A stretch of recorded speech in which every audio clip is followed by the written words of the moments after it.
नमस्कार, मैं रणवीर चौधरी स्वागत करता हूं आपका रिम परिवार में। अगर आप भी हैं बेरोजगार, अगर आप भी करना चाहते हैं किसी कंपटीशन की तैयारी, तो आपके लिए ये 3 चैनल बहुत ही इंपॉर्टेंट हैं, जिसमें रिम क्लासेस अपना मेन चैनल, जिसपे कंपटीशन की नई वैकेंसीज की कंप्लीट जानकारी, एग्जाम की स्ट्रेटेजी कंप्लीट और मोटिवेशन की क्लासेस, रिम डिफेंस एकेडमी, किसी भी प्रकार का डिफेंस का फिजिकल तैयारी अगर आपको करना है, और रिम क्लासेस ऑनलाइन आपको रिटन एग्जाम की कोई भी तैयारी करने के लिए। और अगर आपको तैयारी करनी है एप्लीकेशन डाउनलोड करके, तो प्ले स्टोर पे एप्लीकेशन है रिम डिफेंस एकेडमी। दोस्तों, अपन बात कर रहे हैं Rajasthan police sub inspector interview की तैयारी करने वाले बच्चों के लिए।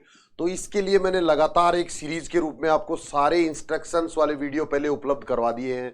आज के वीडियो में मैं आपसे बात करूंगा कि सिचुएशन से संबंधित जो क्वेश्चन पूछे जाते हैं राजस्थान पुलिस सब इंस्पेक्टर के लिए, किन किन परिस्थितियों से संबंधित क्वेश्चन से पूछे जा सकते हैं, वो आज अपन डिस्कस करेंगे। और ये भी एक सीरीज के रूप में रहेंगे। लगातार आप मेरे साथ इसी तरह से लगातार बन के और अपने सिचुएशन के बारे में किस तरह से आप उनको हैंडल कर सकते हो, और ये इंटरव्यू का एक बहुत इंपॉर्टेंट पार्ट होगा।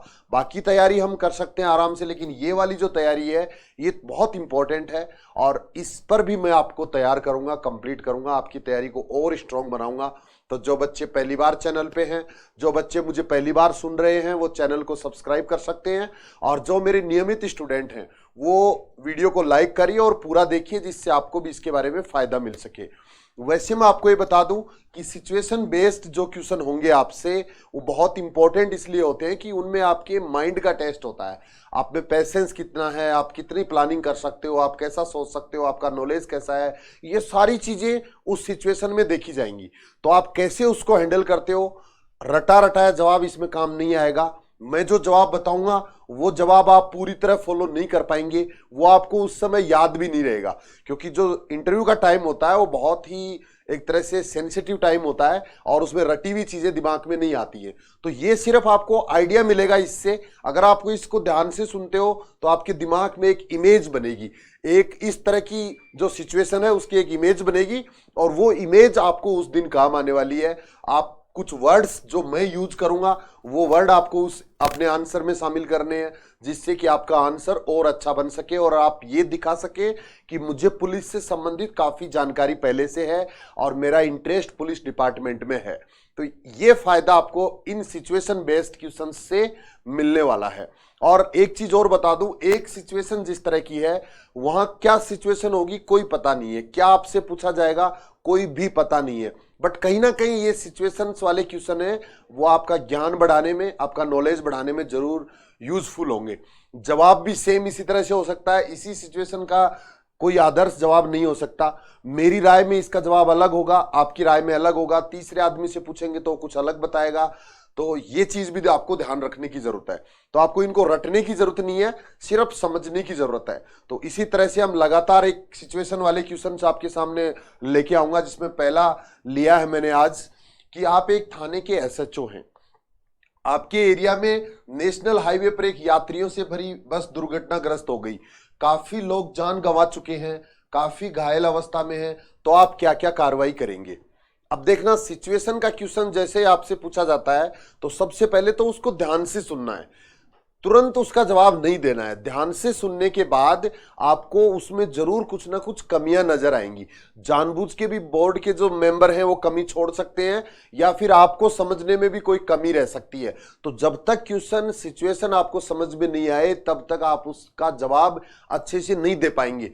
तो जो जो कमियां आपको उसमें नजर आती हैं, उनको आप क्रॉस क्वेश्चन के रूप में और ऐड करने की कोशिश करिए, और उनसे क्रॉस क्वेश्चन आप पूछ सकते हैं कि श्रीमान, इसमें मुझे ये क्लियर नहीं हो रहा है कि ऐसा क्यों है, या ऐसा क्या हुआ है, या और कितना क्या हुआ है। तो ऐसे जो क्रॉस क्वेश्चन है ना, वो बहुत इंपॉर्टेंट है। इस क्रॉस क्वेश्चन से क्या होगा, 2 फायदे आपको मिलेंगे। पहला फायदा तो ये मिलेगा कि बोर्ड आपको ये जानेगा कि आप कितना इंटरेस्ट से समस्या को समझ रहे हैं, और उसमें जो कमी रह गई उनकी भी आप पहचान कर पा रहे हैं। सीधा जवाब देने का मतलब यह है कि आपने समस्या को अच्छे से समझा नहीं है, सुना नहीं है, आप सिर्फ ऐसे ही जवाब दे रहे हैं। तो एक तो ये पॉजिटिव जाएगा आपके पक्ष में। और दूसरा ये होगा कि आपको सोचने का समय मिल जाएगा, आप उस दौरान प्लानिंग कर सकते हैं। जैसे वो जब तक जवाब देंगे तब तक उनका जवाब भी सुनना है और साथ साथ माइंड में आप प्लानिंग भी कर सकते हो कि मुझे क्या क्या करना पड़ेगा। तो इस तरह से हमें 2 फायदे इसके मिलेंगे। तो पहली कंडीशन आपको ये याद रखनी है कि कोशिश करनी है कि जो भी सिचुएशन दी जाए उसमें कुछ नई चीज हम और ऐड करवाएं, क्रॉस क्वेश्चन उनसे कर पाए। तो इस कंडीशन पे आपने अब तक विचार कर लिया होगा। अब आप सोच के देखिए कि ऐसी कंडीशन में क्या हो सकता है। अब इसमें हम ये भी पूछ सकते हैं कि जो एक्सीडेंट हुआ है वो दिन में हुआ है या रात को हुआ है, तो एक्सीडेंट का समय क्या है। तो समय से क्या फर्क पड़ेगा, समय से ये फर्क पड़ेगा कि अगर रात को एक्सीडेंट हुआ है तो हाईवे के ऊपर सब जगह लाइटिंग तो होती नहीं है, तो वहां हम इमरजेंसी लाइट वगैरह की व्यवस्था कर सकते हैं। या और रात का टाइम है तो हमें जाप्ता ज्यादा लेके जाना पड़ेगा, हमारे पास ज्यादा संख्या में लोग चाहिए। तो ये दिन और रात वाली कंडीशन आप पूछ सकते हैं अगर पूछना चाहे तो। इसके बाद में और भी आप पूछ सकते हैं कि मेरे एरिया से कितना दूर है, वहां से कोई हॉस्पिटल कितना दूर है, वहां में जो सिविल प्रशासन है उसकी मदद कैसे ले सकता हूं। तो ये सारी चीजें आप और ऐड करवा सकते हैं। और जब ये सब चीजें भी वो ऐड कर देते हैं तो उसके बाद में हमारा जवाब क्या होगा कि आप सबसे पहले जैसे ही आपको सूचना मिलती है तो तुरंत आपकी प्लानिंग शुरू हो जानी चाहिए। उसमें आप सीधा ही अगर घटना स्थल पे पहुंचते हैं और उसके बाद में काम करना शुरू करते हैं, इससे पहले जिस दौरान आप सफर कर रहे होते हैं, जिस दौरान आप गाड़ी में होते हैं, चाहे कोई भी कंडीशन ऐसी है, तो उस दौरान आप जो संचार के साधन है, आपका मोबाइल है या फिर आपके पास जो वॉकी टॉकी जो सेट होता है संचार के लिए, अपने उच्च अधिकारियों से आपको कांटेक्ट करना है। जो सिविल प्रशासन वहां का है उनसे हम हेल्प ले सकते हैं, उनकी भी उतनी जिम्मेदारी है जितनी हमारी जिम्मेदारी है। तो उनके पास पहले से इंफॉर्मेशन है तो अच्छी बात है, इंफॉर्मेशन नहीं है तो हम उनको भी इंफॉर्मेशन दे सकते हैं। इसके अलावा उस एरिया में जो आपके परिचित जो लोग हैं, आपके मुखबिर हैं, आपके सीएलजी मेंबर हैं, उनसे भी हम मदद ले सकते हैं। एरिया का सरपंच है, ग्राम सेवक है, पटवारी है, उन सब से भी हम मदद ले सकते हैं। साथ ही जो घायल है, इसमें दोनों कंडीशन है, कुछ लोग जान भी गंवा चुके हैं, कुछ लोग घायल भी हैं। तो दोनों कंडीशन के लिए हम सिविल जो हॉस्पिटल है, जो गवर्नमेंट का जो हॉस्पिटल है या प्राइवेट हॉस्पिटल कोई आसपास है, एम्बुलेंस है, ये सारी चीजों की को भी हम स्टैंड बाई पे रख सकते हैं। उनको भी हम बता सकते हैं कि इस तरह से ये हादसा हुआ है अपने एरिया में, तो डॉक्टर्स अपनी इमरजेंसी टीम वगैरह वहां भी भेज सकते हैं और वहां हॉस्पिटल में भी वो पहले से पूरी तैयारी करके रख सकते हैं। और ये काम लगातार हमें करने पड़ेंगे। जो जो चीजें दिमाग में आती जाएंगी वो काम हम यात्रा के दौरान, अगर 10 किलोमीटर दूर है तो मान लो 15 मिनट लगेंगी, तो उस 15 मिनट में हमें ये सारे काम करने हैं। इसके बाद वहां पहुंचने के बाद में आप क्या क्या करेंगे ये भी बहुत इंपॉर्टेंट है। आप जितना सोच सकते हो उतना आप बता सकते हो, जितना आपके दिमाग में होगा पूरा आप यूज कर सकते हो। और इसमें आपका जो विवेक है ना वो बहुत इंपॉर्टेंट है। साथ में उच्च अधिकारी, जो आपसे बड़े जो अधिकारी होते हैं, अगर आपसे कंट्रोल होने की स्थिति में नहीं है वो काम, तो आप अपने साथ वाले पुलिस स्टेशन से या अपने जो उच्च अधिकारी हैं उनसे भी हम हेल्प ले सकते हैं, उससे भी हम बात कर सकते हैं। अब हाईवे के ऊपर क्या क्या चीजें इंपॉर्टेंट होंगी, एक तो जाम लगेगा, तो जाम को हम कैसे कंट्रोल करेंगे, उसके लिए हम जो यातायात पुलिस है हमारी उसकी भी हम मदद ले सकते हैं। इसके अलावा भीड़ इकट्ठी होगी, तो भीड़ जो इकट्ठी होगी वो उसको हम कैसे मैनेज करेंगे, कैसे कंट्रोल करेंगे, और वहां से हम जिन लोगों की मृत्यु हो चुकी है उनको कैसे मैनेज करेंगे, उनकी कैसे पहचान करेंगे, उनको कैसे हॉस्पिटल तक पहुंचाएंगे, वो भी सब लोग हॉस्पिटल आएंगे, और जो घायल है वो भी सब हॉस्पिटल आएंगे। जिनको प्राथमिक उपचार देना है उसी जगह उनको हम प्राथमिक उपचार की व्यवस्थाएं भी करेंगे। पहले हम घायलों को हॉस्पिटल भेजेंगे, उसके बाद में हम डेड बॉडीज को हॉस्पिटल भेजेंगे। यातायात को सुचारू करेंगे क्योंकि हाईवे है, उसमें भी बहुत इंपॉर्टेंट लोग भी यात्रा कर रहे होते हैं, तो उनको भी डिस्टर्ब नहीं होना चाहिए, और उस पूरी कंडीशन को हम मैनेज करेंगे। तो इस तरह से आपका जवाब होगा। शॉर्ट में जवाब देना है, नपे तुले वर्ड्स आपके होने चाहिए, और जैसे ही आप जवाब देना शुरू करेंगे तो पूरा कोई नहीं सुनता है, बीच में जो भी आप कोई ऐसा वर्ड बोलेंगे जो आपको जिसकी या कम जानकारी लगेगी तो तुरंत उसके ऊपर क्रॉस क्वेश्चन और हो सकता है। तो ऐसे बातचीत होती है, इस तरह से कंडीशंस हो सकती हैं, और इसमें हर एक आदमी का अलग अलग जवाब होता है। तो आप क्या सोचते हैं ये आप पे डिपेंड करता है, बट आपको ऐसे क्वेश्चंस की प्रैक्टिस जरूर करनी है, बोलने की, बताने की, समझाने की। मैं कई बार बता चुका हूं कि इंटरव्यू में जितना आप बोलने की प्रैक्टिस करेंगे, अपने ग्रुप में, अपने साथियों के साथ, अपने मोबाइल में रिकॉर्ड करेंगे, आईने के सामने खड़े होकर बोलना प्रैक्टिस करेंगे, उतना ही ज्यादा आपकी तैयारी अच्छी हो पाएगी। अब हम नेक्स्ट कंडीशन लेते हैं। दूसरी जो कंडीशन है उस कंडीशन में देखो क्या है कि आप एक एसएचओ हैं, आपके क्षेत्र में दुर्घटना से एक बच्चे की मौत हो गई है, आसपास के लोग एकत्रित हो गए और शव को सड़क पर रखकर जाम लगा दिया। अपराधी को तुरंत गिरफ्तार करने एवं अवैध वाहनों पर लगाम लगाने की मांग कर रहे हैं, आप क्या करेंगे? सेम वही कंडीशन है। सबसे पहले अगर आपको इसमें क्रॉस क्वेश्चन लाइक कोई चीज दिखती है तो वो आपको पूछनी है। उसके बाद हम देखेंगे कि जिस तरह से ये लोग मांग कर रहे हैं तो इनकी दो मांग है। पहली चीज तो जो ने एक्सीडेंट किया है उसको गिरफ्तार करना है, तो गिरफ्तार करने की कंडीशन के लिए हम आश्वासन दे सकते हैं कि बहुत जल्दी उसको गिरफ्तार किया जाएगा। और साथ में अवैध वाहन जो है उन पर लगाम लगाने का मतलब यह है कि हो सकता है उस एरिया में अवैध वाहनों की आवाजाही काफी ज्यादा रहती है, जिससे लोग पहले से भी परेशान हो रहे होंगे, और आज जब ये तात्कालिक कारण जो बन गया, एक बच्चे की जो डेथ हो गई, इसकी वजह से उनको मौका मिल गया और तभी भीड़ आक्रोशित हुई है। तो ये सारी चीजें, ये वही जो भीड़ मैनेजमेंट का जो एक सिस्टम होता है, जो भीड़ को नियंत्रित करने वाला जो एक सिस्टम होता है, वो आपके दिमाग में हमेशा होना चाहिए। सबसे पहले हम जैसे ही उस मौके पर पहुंचते हैं तो हमें समझाइश फर्स्ट ऑप्शन होता है। यह आपको इस तरह से भी पूछा जा सकता है कि अगर कोई भीड़ अनियंत्रित है तो उसमें न्यूनतम बल प्रयोग क्या हो सकता है, मिनिमम बल प्रयोग क्या हो सकता है, यानी उस भीड़ को तितर बितर करने के लिए मिनिमम बल प्रयोग का जो फॉर्मूला है, जो सिद्धांत है, वो क्या होता है।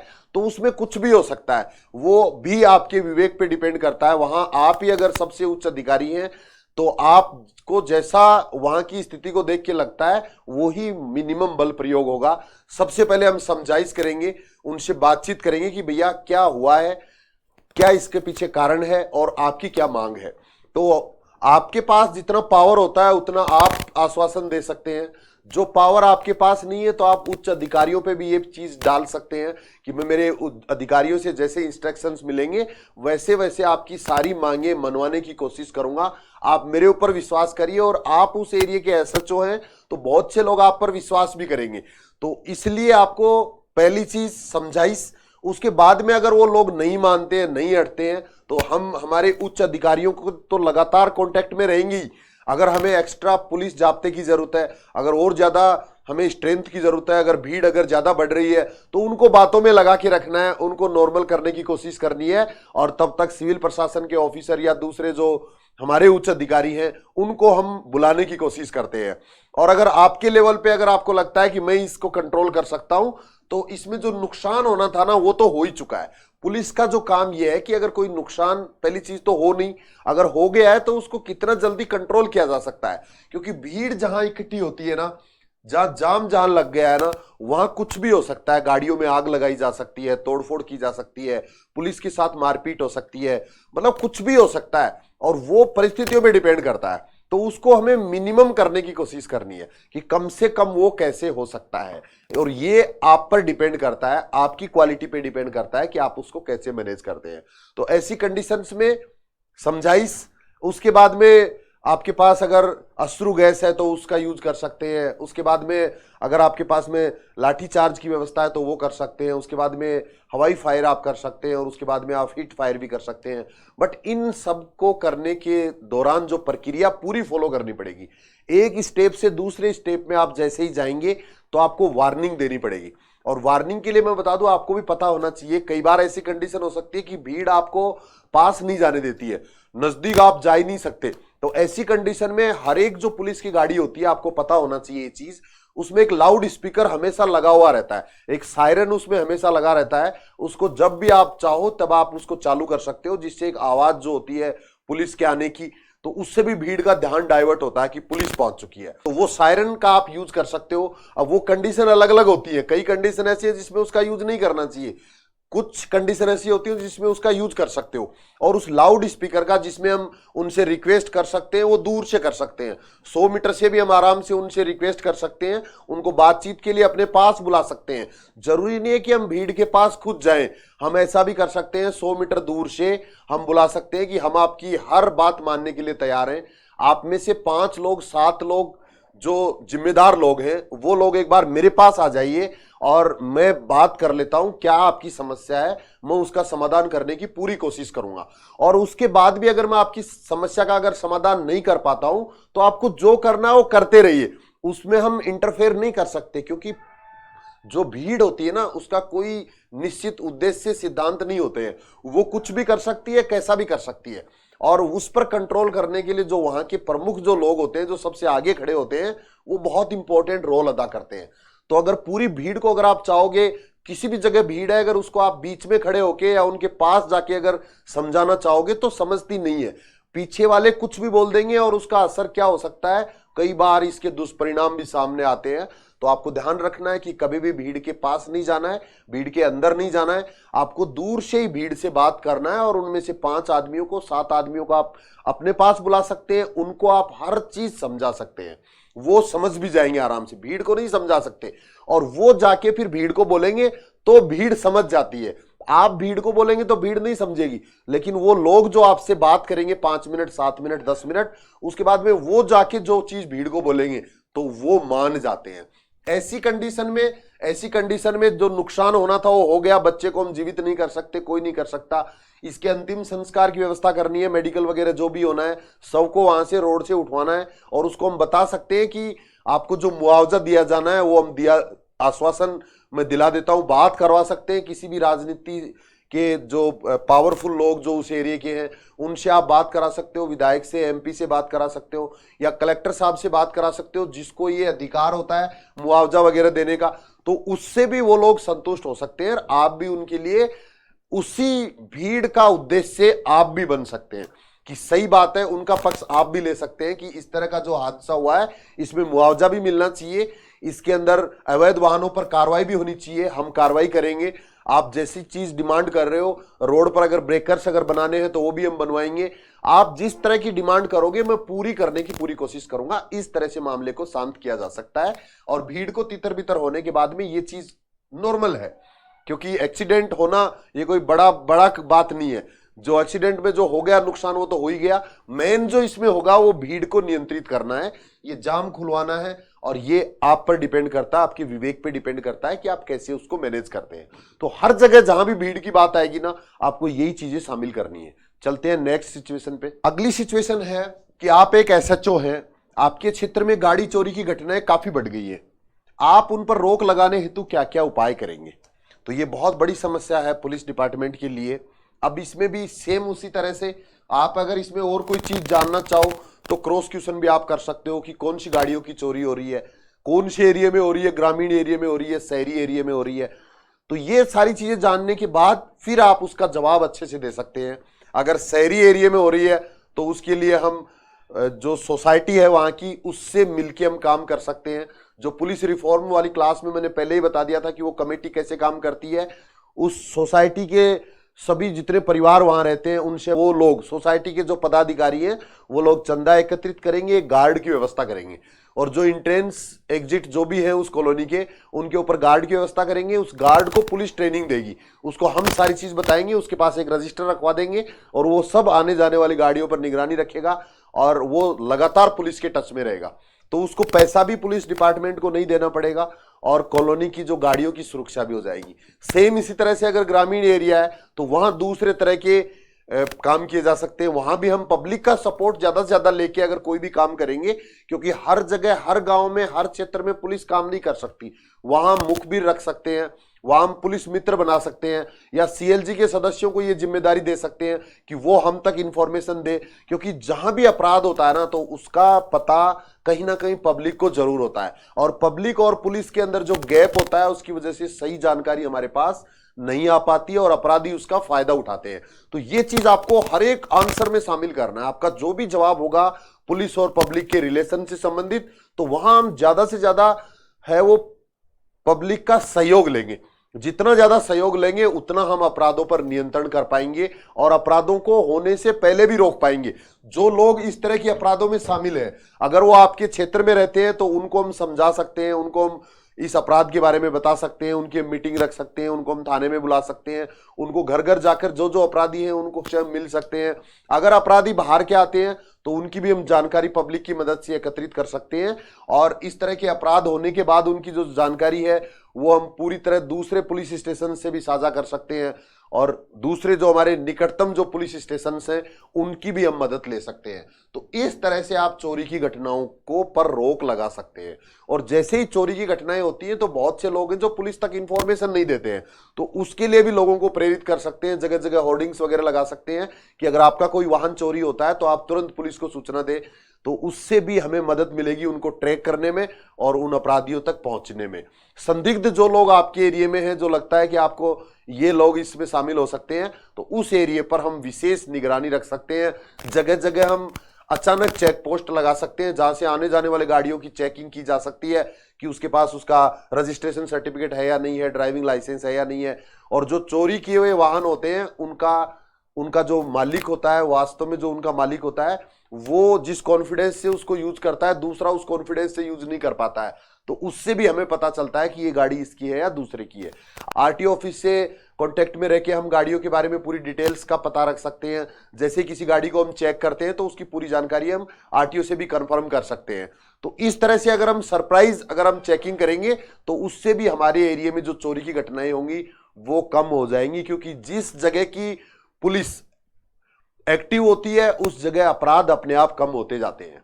तो ये चीज आपको इस तरह से समझाना है। और इसमें नई चीज अगर आपके दिमाग में और कोई आती है तो वो भी जरूर ऐड करना है, वो भी आप शामिल कर सकते हो, क्योंकि जब तक कोई नया आइडिया नहीं होगा तब तक आपको अच्छे मार्क्स नहीं मिल पाएंगे। तो आज की जो कंडीशंस थी, आज की जो सिचुएशन बेस्ड क्वेश्चन थे, वो मैंने आपको समझाने की कोशिश की है। अगर आपको समझ में आया थोड़ा सा, अगर आपका दिमाग अगर खुला है, अगर आपको थोड़ा सा जानकारी मिली है, तो इस वीडियो को लाइक करिए और लगातार मेरे साथ बने रह के आप इसी तरह से अपनी तैयारी को और बूस्ट कर सकते हैं। जो बच्चे आज पहली बार चैनल पे हैं वो चैनल को अभी तक भी अगर आपने सब्सक्राइब नहीं किया है तो सब्सक्राइब कर सकते हैं। राजस्थान पुलिस सब इंस्पेक्टर के रिटर्न एग्जाम की तैयारी के लिए ऑफलाइन बैचेज जयपुर में चल रहे हैं। गर्ल्स एंड बॉयज दोनों के लिए हॉस्टल फैसिलिटी, आप यहाँ की तैयारी कर सकते हैं। फिजिकल की तैयारी भी आप यहाँ कर सकते हैं और इंटरव्यू की तैयारी करने के लिए भी आपके पास 3 ऑप्शन है। पहला ऑप्शन, आप ऑफलाइन 1 अप्रैल से बैच शुरू हो रहा है, उसमें आप आके तैयारी कर सकते हैं अपनी। और दूसरा ऑप्शन में आप एप्लीकेशन डाउनलोड कर सकते हैं प्ले स्टोर पे, रिम डिफेंस एकेडमी, और एप्लीकेशन के माध्यम से भी मेरे साथ जुड़ के अपनी इंटरव्यू की तैयारी अच्छी बना सकते हैं। और जो बच्चे यूट्यूब के माध्यम से मेरे साथ तैयारी कर रहे हैं वो पुराने वाले वीडियोस जरूर देख ले, डिस्क्रिप्शन में लगे हुए हैं, अलग से भी प्लेलिस्ट है, और उससे आप लगातार मेरे साथ रह के अपनी इंटरव्यू की तैयारी अच्छी कर सकते हैं। कैसी लगी मेरी दी हुई जानकारी? अगर अच्छी लगी है तो लाइक करिए, शेयर करिए और कमेंट करके मुझे भी बताइए कितना फायदा आपको इस चैनल से मिल रहा है। आज के लिए इतना ही। जय हिंद, थैंक यू, धन्यवाद। रिम डिफेंस एकेडमी की अनुभवी टीम के साथ अपनी तैयारी को बेहतर बनाने के लिए अभी डाउनलोड करें प्ले स्टोर से रिम डिफेंस एकेडमी ऐप।